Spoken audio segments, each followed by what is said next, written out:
Is दोस्तों procedure, जब bronchoscopy करते हैं उसके बाद में क्या क्या चीज़ों का ध्यान रखना चाहिए, क्या क्या प्रोसीजर करना होगा। प्रोवाइड एनेस्थीसिस बेसिक, मतलब पेशेंट को वॉमिटिंग हो रही है, जब आप ट्यूब निकालते हो उसके बाद में अगर वॉमिटिंग हो रही है तो आपको बेसिक देना होगा।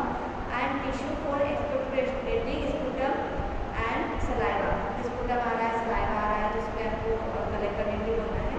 एंटी रिफ्लेक्स रिटर्न, जो आपने एनेस्थीसिया दिया था पेशेंट के माउथ में, वो रिफ्लेक्स होना चाहिए, रिटर्न आना चाहिए, वापस से आना चाहिए। गेग रिफ्लेक्स है, कौन सा रिफ्लेक्स होता है माउथ में, गेग रिफ्लेक्स, तो फिर से रिटर्न होना चाहिए। The client may be unable to swallow sputum and saliva safely, कुछ भी अगर ट्यूब डालते हैं तो क्या हो सकता है, पेशेंट जो भी सलाइवा है वो स्वेलो नहीं कर सकता है। ओके, स्पूटम बार बार बाहर आता है, या कभी कभी क्या होता है, पेशेंट अगर सुपाइन पोजीशन में लेटा हुआ है तो एस्पिरेट करने के चांसेस भी होते हैं, लंग में फ्लूइड भर सकता है। And monitor colour and character of respiratory secretion, जो भी सिक्रीशन से आ रहा है उसका कलर चेक करना है, ग्रीन तो नहीं है, रेड तो नहीं है, ब्लड तो नहीं आ रहा है, पेशेंट को चेक इसलिए करते हैं। Secretions normally are blood tinged for several hours following bronchoscopy, especially if biopsy has been obtain. अगर ब्रोंकोस्कोपी किया है उस टाइम पे बायोप्सी का सैंपल लिया है तो ब्लीडिंग तो होगा, तो इंटरनल अगर ब्लीडिंग ब्रोंकस में ब्लीडिंग होगा तो वो ब्लीडिंग कैसा होगा, बाहर आएगा तो कैसा हो जाएगा, जमा हुआ ब्लड एकदम गाढ़ा, और ब्लड टिंग मतलब वो जमा हुआ था ना, फ्लोट वाला ब्लड कैसा निकलेगा। Before discharge assist for return of gag reflex, discharge से पहले आपको चेक करना होगा कि पेशेंट को गेग रिफ्लेक्स फिर से वापस से आ रहा है या नहीं आ रहा। कभी कभी अगर गेग रिफ्लेक्स नहीं होगा तो स्वेलो नहीं कर पाएगा, सिक्रीशंस नहीं हो पाएंगे, और पेशेंट को सेंसेशन नहीं होगा तो रिफ्लेक्स कैसा होगा, पेशेंट बोलेगा कि मुझे कुछ पता नहीं चल रहा है कि मैं स्वेलो कर रहा हूँ कि नहीं। ठीक है, तो पेशेंट से सारा पूछना होगा आपको, गेग रिफ्लेक्स आता है तभी आप डिस्चार्ज कर सकते हो पेशेंट को। Notify the physician if sputum is grossly bloody, अगर पेशेंट का स्पूटम में ब्लड आ रहा है, that is haemoptysis. Okay, haemoptysis means blood and vomiting, haemoptysis means blood is sputum, हेमोटाइटिस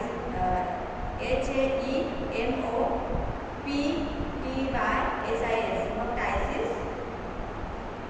grossly bloody sputum में indicate a complication such as perforation, क्या sputum में blood आ रहा है तो क्या इंडिकेट कर सकता है, कहीं परफोरेशन, परफोरेशन मीन्स क्या होता है, क्लोट हो सकता है, या फिर वहाँ पे ब्लड का फ्लो नहीं होगा तो टिश्यू क्या होंगे, टिश्यू में ब्लड सप्लाई नहीं होगा, ऑक्सीजन की भी डेफिशिएंसी होगी। Closely monitor vital science respiratory status, patient vital science monitor करना है। एक्चुअली क्या होता है, कभी कभी बीपी फॉल हो सकता है, हार्ट रेट कम हो सकती है, बढ़ सकती है, और या फिर सेचुरेशन देख सकते हो, सेचुरेशन में ऑक्सीजन का लेवल कम होगा तो कहीं ना कहीं क्या हो सकता है, कहीं कुछ तो प्रॉब्लम होगी। And possible complication of bronchoscopy include laryngospasm, bronchoscopy जब आप ब्रोंकोस्कोपी ट्यूब डालते हैं तो उस टाइम पे क्या हो सकता है, लेरिंग्स स्पाज्म हो सकता है, पेशेंट को दिनों दिन तो बात नहीं कर पा रहा। एंड ब्रोंकोस्पाज्म में सिकुड़ जाना, नेरो हो जाना। ब्रोंकियल परफोरेशन, ब्रोंकियल जो ब्रोंकियल है वहाँ पे परफोरेशन का मतलब होता है होल हो जाना, परफोरेशन मीन्स होल हो जाना।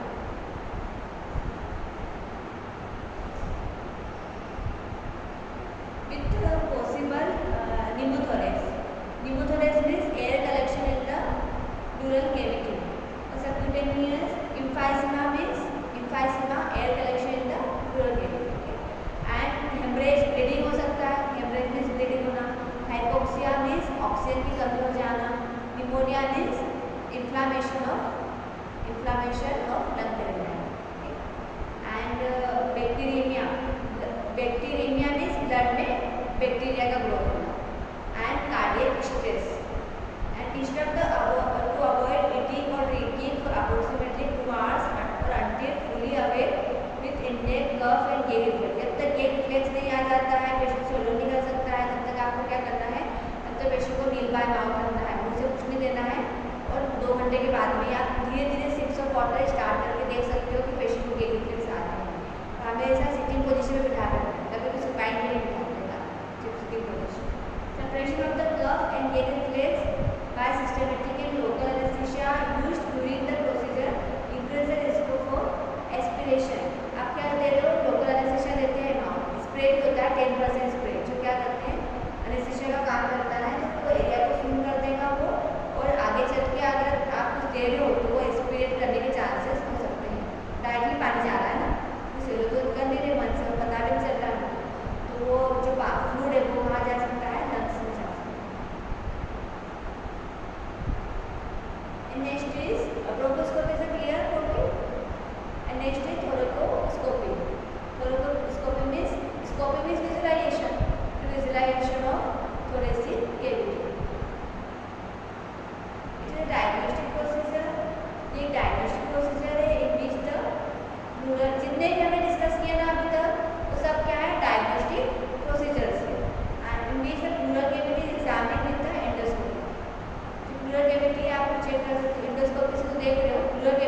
थोरेसिक कैविटी तो है, पर आप इंडोस्कोपी ब्रोंकोस्कोपी क्या था, सिर्फ ब्रोंकस तक आपने विजुलाइज किया। इंडोस्कोपी क्या होगा, पूरा जो आपका जो प्लूरल कैविटी है लंग्स की, वहाँ तक जाता है ट्यूब, माउस से डालते हैं पर वो लंग्स तक जाएगा, ठीक है, वो चेक करेगा विजुलाइज करने के लिए। It is indicated in diagnostic evaluation of pleural effusion, pleural disc structure. ये इंडोस्कोपी क्यों करते हैं, थोरेकोस्कोपी क्यों करते हैं, बिकॉज ऑफ प्लूरल में फ्लूइड तो नहीं जमा है, फ्लूइड कलेक्शन तो नहीं है, या फिर प्लूरल कोई डिसीज तो नहीं है, इसलिए वो चेक करने के लिए आप क्या करते हो, आइडेंटिफाई करने के लिए आप थोरेकोस्कोपी करते हो। Patient is constantly monitored for shortness of breath which may indicate pneumothorax. Patient जो भी पेशेंट है, जो आप क्या करते हो, पेशेंट देखना है कि पेशेंट घबराहट तो नहीं हो रही है, रेस्पिरेशन रेट कम तो नहीं हो रहा है, कि अगर ये चीज़ हो रही है तो कहीं ना कहीं वो इंडिकेट क्या करेगा, न्यूमोथोरेक्स, लंग्स में एयर फिल हो गया। Nursing intervention same as bronchoscopy, जो हमने नर्सिंग इंटरवेंशन पढ़ा ना ब्रोंकोस्कोपी में, सेम है, क्या करना चाहिए सारी चीज़ बिफोर द टेस्ट करना है, कंसेंट फॉर्म करना है, प्रोफाइल चेक करना है। तो नेक्स्ट इज थोड़ा सेंटेंसेस, थोड़ा आप यहाँ पिक्चर देखोगे कि लंग्स है, पीछे आप देखोगे यहाँ पर क्या है, फ्लूइड कलेक्शन है, प्लूरल इफ्यूजन हुआ, collection of fluid in the pleural cavity. अगर फ्लूइड कलेक्शन हुआ है कि जो लोब से वो थोड़े से ऊपर की तरफ जाएगा, ठीक है, जो स्पेन हो रहे थे लंग्स हमारे, वो क्या होंगे, सिकुड़ सकते हैं, क्यों सिकुड़ रहे हैं, क्योंकि फ्लूइड फील्ड है, ठीक है। तो ये क्या पेशेंट को बिठाना है, फ्लूइड पुशेस और लेफ्ट लंग, अगर लेफ्ट लंग का फ्लूइड निकालना है तो आपको थोड़ा सा हैंड आप करवाना है पेशेंट से, पोजिशन तरीके से देना है, एक पिलो दे सकते हो, सिटिंग पोजीशन पे भी बिठा सकते हो, या फिर आप पोजीशन कौन सी दे सकते हैं, लेटरल पोजीशन भी दे सकते हैं। पेशेंट के जो पैर होते हैं वो कर्व होते हैं, बच्चा कैसा सोता है, ऐसा, ठीक, ऐसा सोता है ना, तो वो जो वर्टिब्रा का कर्व होता है इस तरीके से, इसी से तभी आप क्या कर सकते हो, रिमूव कर सकते हो। आप patient sitting upright leaning on table, plural space filled with access fluid collects in bag और सिरिंज।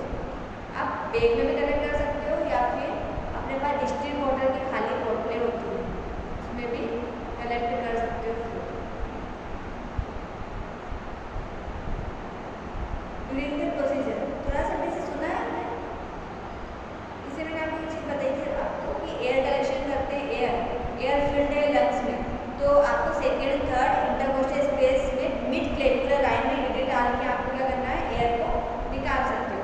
अगर फ्लूइड फील्ड है, फ्लूइड क्या है, फ्लूइड ब्लड भारी होता है तो नीचे की तरफ है, तो आपको फोर्थ और फिफ्थ इंटरकोस्टल स्पेस में आप चेस्ट ट्यूब डाल सकते हो, वहाँ से फ्लूइड निकाल सकते हो, ड्रेनेज होता है।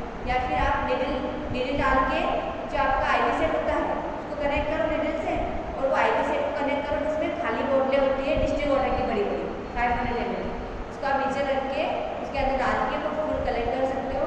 और फ्लूइड आपको डिस्कार्ड नहीं करना है, हमेशा सैंपल की जाँच के लिए जाती है, उसमें एब्नॉर्मल सेल का ग्रोथ तो नहीं हो रहा है, कोई डिसीज तो नहीं है, पेशेंट को बाहर को बीमारी, ऐसी बीमारी तो नहीं है कि पेशेंट को आगे जाके क्रोनिक कंडीशन हो, तो आगे जाके बार बार फ्लूइड कलेक्ट करना, ठीक है। ये क्या होता है, पल्स भी हो जाता है पेशेंट को प्लूरल कैविटी में, क्योंकि इन्फेक्शन की वजह से। जब तक इन्फेक्शन खत्म ना होगा तब तक क्या होगा, बार बार फ्लूइड एक्यूमुलेट हो सकता है, इसलिए पेशेंट को जो एंटीबायोटिक दिए जाते हैं हाई अमाउंट में, है ना, एंटी इन्फेक्टिव ड्रग्स दिए जाते हैं, इन्फ्लामेटरी ड्रग्स दिए जाते हैं, एंटी इन्फ्लामेटरी, इसको बोलते हैं non steroid anti inflammatory drugs. During the procedure support the client verbally and describe the steps of the procedure as needed. Patient को सपोर्ट करना है, बोल सकते हो, बोल के आप बता सकते हो कि आपके साथ क्या करने वाले हैं, फिर assess the condition of the patient की कंडीशन असेस करना है कि वाइटल साइन स्टेबल है कि नहीं, अगर स्टेबल नहीं है तो पेशेंट सबसे पहले क्या करना है, वाइटल साइंस को स्टेबल करना है, जो पेशेंट घबरा रहा है उसको रिलैक्स करना है, एक्सप्लेन करना है कि छोटी सी नीडल इंसर्ट करेंगे, आपको जितना भी आपको पहले लोकल देंगे, सुनना करेंगे उस एरिया में, आपको दर्द भी नहीं होगा, और उस एरिया में क्या करेंगे, नीडल डाल के जितना भी फ्लूइड जमा है आपके लंग्स में, चेस्ट में, तो वो निकालना है। पेशेंट गाँव का ऐसा क्या होता है, छाती में पानी भर जाना, ये लेंगे समझते हैं, ठीक है, तो वो समझाना है कि पानी भरा हुआ है तो उसको क्या करना है, निकालना जरूरी है, नहीं तो आप ठीक से आपको आगे जाके प्रॉब्लम हो सकती है, तो वो सब एक्सप्लेन करना है। थोड़ा सा थोड़ा सेंड करना पड़ेगा, क्योंकि जब आप लोकल लगाते हैं तभी तो नीडल इंसर्ट करोगे ना, नीडल इंसर्ट करेंगे और तब क्या होगा, लोकल लगाने के बाद में आप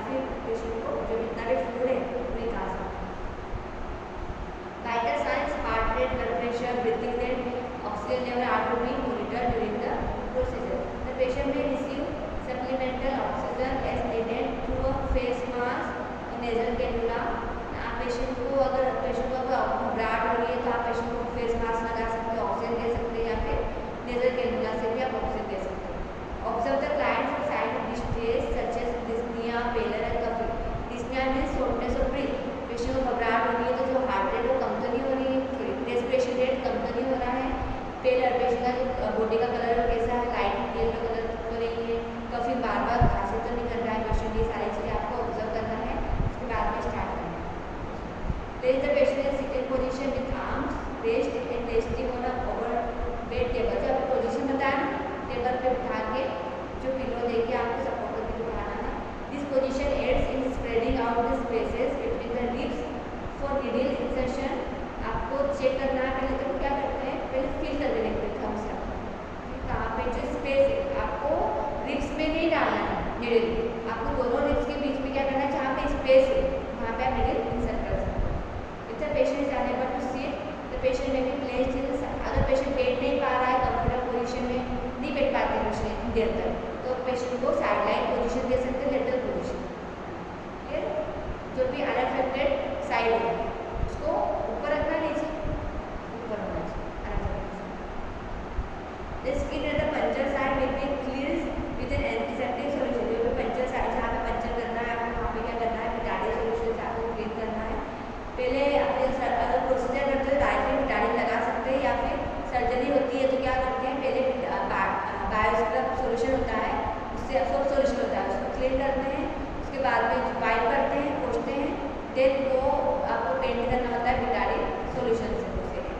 the patient will receive a local anaesthetic at the site where the thoracentesis is to be perform. आपको लोकल एनेस्थेसिया देना है, और लोकल एनेस्थेसिया देने के बाद में आप क्या कर सकते हो, नीडल इंसर्ट करके जितना भी फ्लूइड है वो रिमूव कर सकते हो। Do not remove more than 1000 ml of fluid from the pleural cavity with in first 30 minutes.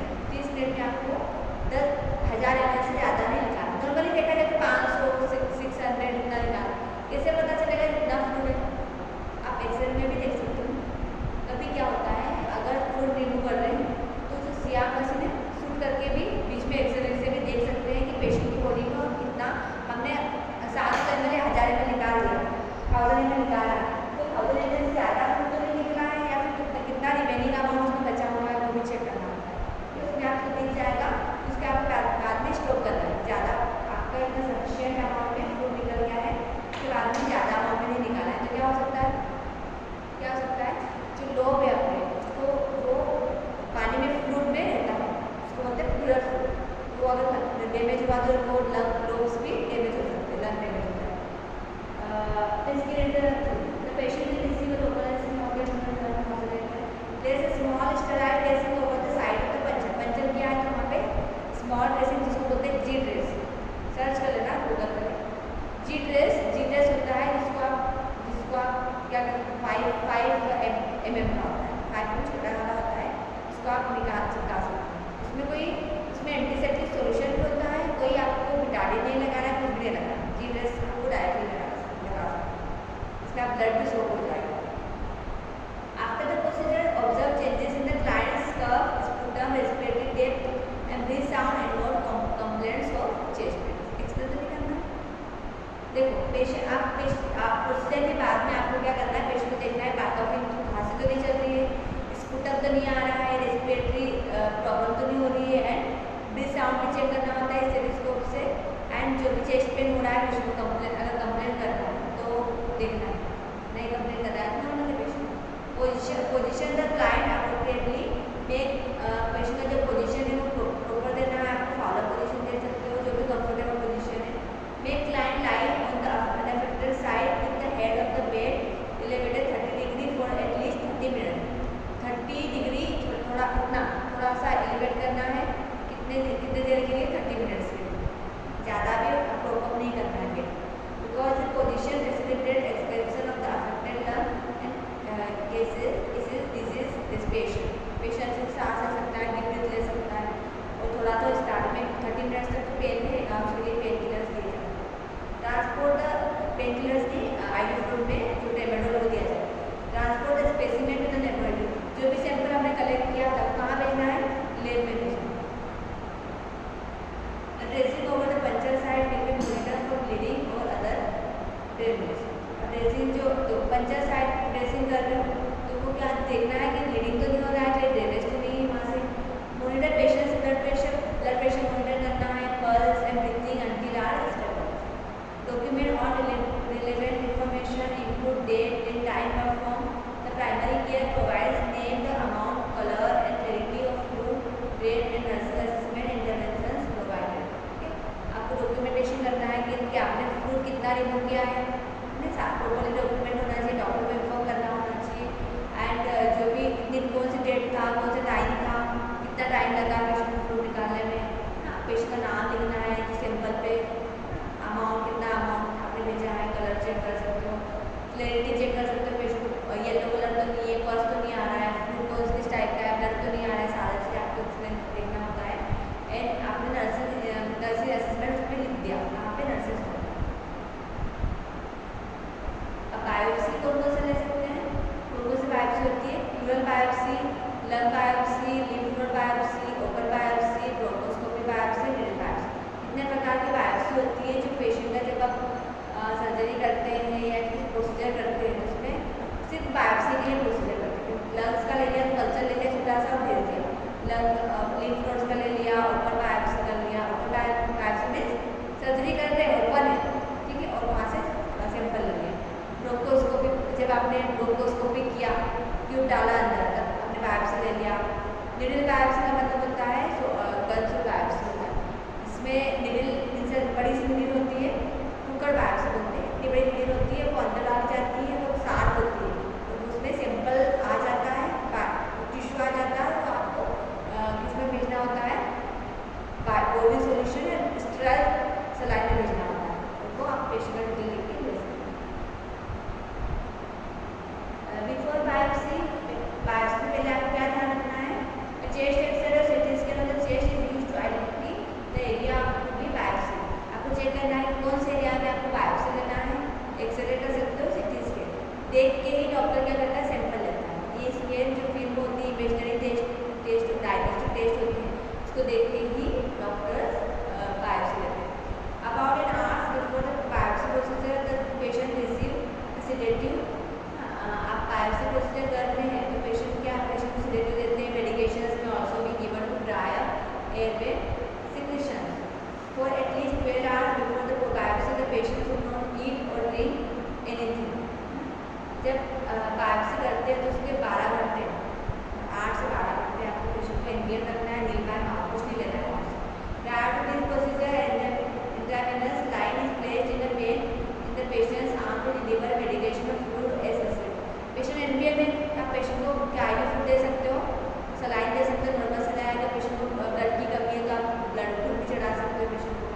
Inform concern must be taken in registrations and suction equipment to be bedside. Laryngospasm and respiratory stress में अगर following the procedure जब करते हैं तो क्या हो सकता है, लेरिंगोस्पाज्म भी हो सकता है या रेस्पिरेटरी स्ट्रेस में भी जा सकता है, तो आपको चेक रिकवर करना है। After biopsy, closely monitor vital signs, respiratory status, chest X-ray may be done। biopsy के बाद में भी एक chest X-ray लेना है। Monitor for complication, laryngospasm, bronchospasm and bronchial perforation। आपको चेक करना है laryngospasm तो नहीं हुआ है, bronchospasm तो नहीं हुआ है, and bronchial कोई perforation या हो तो नहीं है। Monitor color and character of respiratory secretions, notify the physician if sputum is grossly bloody sputum may indicate a complication such as perforation। The patient should rest at home for a day or 2 before returning to regular activities and should avoid strenuous activity for 1 week after the biopsy। Biopsy किया तो patient को gym जाने से मना करना है। Strenuous activity का मतलब होता है ज़्यादा वर्कआउट करना। जो लोग क्या करते हैं, जिम जाते हैं, ज़्यादा हेवी वर्कआउट करते हैं, उसको बोलते हैं स्ट्रेनियस एक्टिविटी, ज़्यादा ताकत से सामान उठाना, उनको मना करना है। घर पे भी बाल्टी उठाना, पानी की बाल्टियाँ भरना, गाँव में देखते पानी नहीं आता है तो बड़ी बड़ी बाल्टियाँ उठा लेते 2 हाथों में, तो वो सब स्ट्रेनियस एक्टिविटीज होती है। अदर टेस्ट क्या कर सकते हैं, रेस्पिरेटरी डिसीज में CBC leucocyte count, complete blood count देख सकते हैं, इसके अंदर लिकोसाइड काउंट देखेंगे। Blood culture to identify positive organism, nasal swab analysis, H1N1 virus. Swine flu सुना, स्वाइन फ्लू वायरस होता है, लंग्स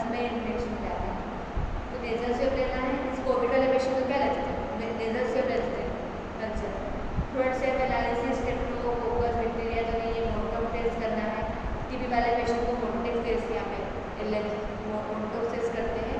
इसमें मोनोटॉक्स टेस्ट में क्या होता है, नीडल डालते हो एलर्जी रिएक्शन तो नहीं है। रेस्पिरेटरी पेशेंट वाले, रेस्पिरेटरी डिजीज वाले पेशेंट को क्या होता है, एलर्जी रिएक्शन होता है, तो भी चेक कर सकते हो।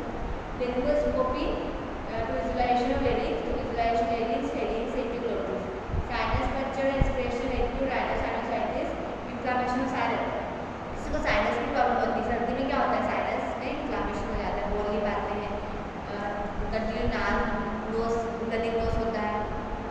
एंड पॉलीमरेज चेन रिएक्शन, इसको बोलते हैं पीसीआर। सुना पीसीआर टेस्ट, सुना ना PCR test, polymerase chain reaction detect herpes simplex virus. Herpes सुना, पूरी बॉडी में हो जाते हैं पिंपल लाइक स्ट्रक्चर, पूरी बॉडी में। मूवी देखी होगी आई मूवी, आई सुना है मूवी का नाम, पूरी बॉडी में का उसका हर्पीज हो जाता है, सीवियर क्रोनिक सीवियर हाइपरहर्पीज होता है, पूरी बॉडी हो जाती है, पूरी बॉडी स्वेल हो जाती है, इवन बोन भी, तो वो क्या हो जाता है, ऐसे चलने लगता है, झुक के चलने लगता है।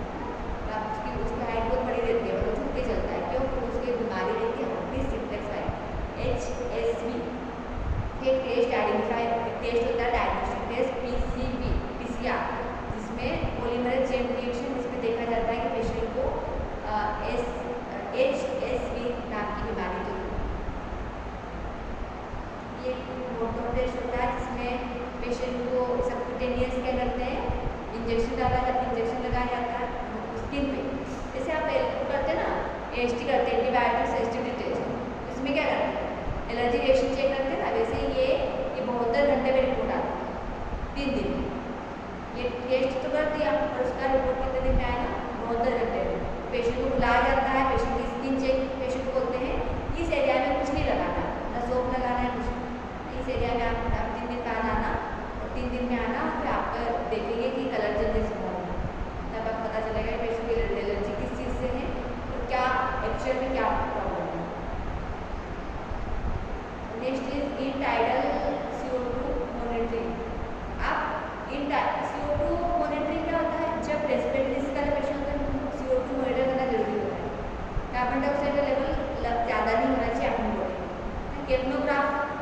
Graphically waveform display of carbon dioxide concentration होता है। केप्नोग्राफ एक ऐसी चीज़ है जो पेशेंट की बॉडी कार्बन डाइऑक्साइड का लेवल पता कर सकता है, बॉडी में कितना carbon dioxide. Capnometry continuous non basic measure मैंने graphical display of ET CO2 end tidal carbon dioxide, जो आप वेंटिलेटर में भी देख सकते हो पेशेंट की बॉडी में कितना है। Capnography is the monitoring of the concentration of partial pressure of carbon dioxide in the respiratory cases. Graphy means monitor करना कितना प्रेशर है carbon dioxide. There is application for the use of ET CO2 in the क्या ET for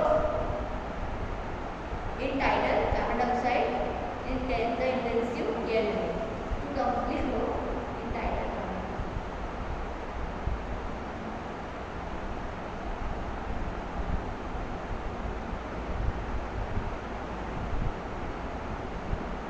To confirm proper placement and advance airway monitor the quality of compression during CPR। CO2 का कभी oxygen level कम है, CO2 बढ़ गया, patient सांस घबराहट हो रही है, तो ऐसा कंडीशन में आता है पेशेंट अरेस्ट में भी जा सकता है। And monitor the respiration patients at risk for respiration depression due to recent sedation, narcotics मतलब बेहोश करने वाली medicine sedative, and respiratory compromise. Intermediate nurse monitoring of post operative patients may not pick up and ventilatory depression. Monitor respiration in patient with sleep apnoea, assist the successful ventilator breathing, identify cause of advanced airway during long-term mechanical ventilation in patient setting। Okay, clear है? Sleep apnea means जब patient सोता है तो patient को घबराहट होती है। Apnoea means absence of respiration rate, patient सांस नहीं ले पाता है, वो भी मॉनिटर करना है सक्सेसफुल। अगर पेशेंट वेंटिलेटर पे था, पेशेंट खुद से सांस ले रहा है, खुद से ब्रीथ आउट कर रहा है, ब्रीथ इन कर रहा है, तो उसके बाद में क्या करते हैं, वीनिंग मतलब वेंटिलेटर से हटाना। जो वेंटिलेटर पे सेटअप किया था तो धीरे धीरे टेपर करना, कम करना, और धीरे से ट्यूब को निकाल देना। ओके, एंड आइडेंटिफाई करना है कि पेशेंट का एयरटेक ठीक है कि नहीं, ठीक है, मैकेनिकल वेंटिलेटर इन पेशेंट सेटिंग में आप देख सकते हैं। इस तरीके से ग्राफ बनता है, एक्सेल आउट करना, इनहेल करना, एक्सेल करना। जो वेंटिलेटर मशीन है उसमें भी ग्राफ इस तरीके से बनेगी, नॉर्मल में hyper ventilation, hypo ventilation,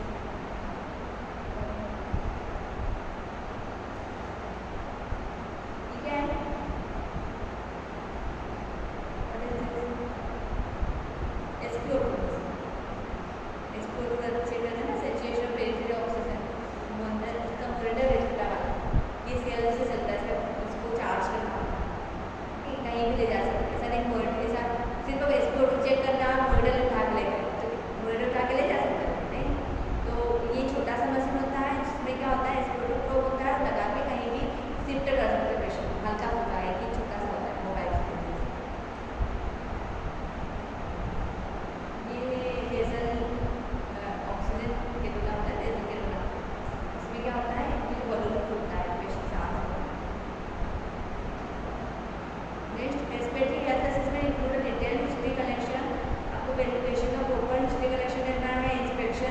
inspection means बाहर से देखना, पेल्पेशन मीन्स पेल्पेट करके चेक करना अलग से, परकशन अगर फ्लूइड भरा है जिस तरीके से टेपिंग कर सकते हो, हाथ रख के अपना हाथ रखना है जिस पे इस तरीके से फिंगरों के बीच में टेपिंग करना है।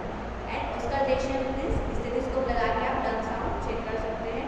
तो keen observation is required for early diagnosis and treatment. Diagnostic test are also important in differentiating staging of various respiratory disorders. It's been found that diagnostic tests are more threatening to the patient than the diagnosis itself. Nurse play a key role in various diagnostic tests as mentioned about to facilitate this test as well as to avoid complication. अब patient को तकलीफ हो रही है तो आप क्या करोगे? आप डायग्नोस्टिक टेस्ट करेंगे। डॉक्टर के पास जाता है पेशेंट बोलता है मुझे बहुत दिनों से घबराहट हो रही है, मैं रात में सोता हूँ तो मुझे तकलीफ होती है, सांस नहीं ले पाता हूँ, घबराहट होती है, मुझे बाहर भागना पड़ता है, पेशेंट बाहर भागते हैं, सफोकेशन होता है, इस तरीके से होता है। और पेशेंट बोलते हैं, पेशेंट बोलते हैं कि मैं सांस फूलती है, बार बार ऊपर चढ़ता हूँ सांस फूलती है, नीचे जाता हूँ थोड़ा भी लो कदम भी चलता हूँ सांस फूलती है। तो ये सब क्या करते हैं, पल्मोनरी फंक्शन टेस्ट किया जाता है। जितने भी रेस्पिरेटरी डिसीज होती है उसके जितने डायग्नोस्टिक टेस्ट होती है वो सब किए जाते हैं। ब्लड टेस्ट किए जाते हैं, काउंट्स तो भी बड़े WBC का काउंट चेक करते हैं, इन्फेक्शन तो नहीं है, इन्फ्लामेशन तो नहीं है, एक्सरे किया जाता है, CT किया जाता है, इसको पता चलता है पेशेंट क्या है, लंग्स में फ्लूइड भरा हुआ है या फिर बस हो गया है। तो ये सारा चीज़ एंटीबायोटिक तो देते हैं फर्स्ट पार्टीशन में, पर उसको रिमूव भी तो करना है। जब भी पेशेंट को अगर एयर कलेक्शन है तो जो लंग है सेकेंड थर्ड इंटरकोस्टल स्पेस है वहाँ पे एयर को रिमूव किया जाता है नीडल डाल के, and then fourth and fifth intercostal space से फ्लूइड रिमूव कर सकते हो, या फिर seventh and eighth intercostal space से भी फ्लूइड रिमूव कर सकते हो। Thank you for your patience. Thank you. But any doubts? If you have any doubts, please ask me and clear your doubts. No doubts? कुछ तो थोड़ा तो doubts होगा। किस पेशेंट देखे होंगे आपने, घबराहट वाले पेशेंट, या कहीं गाँव में कहीं किसी को करना है, किसी को कोडिंग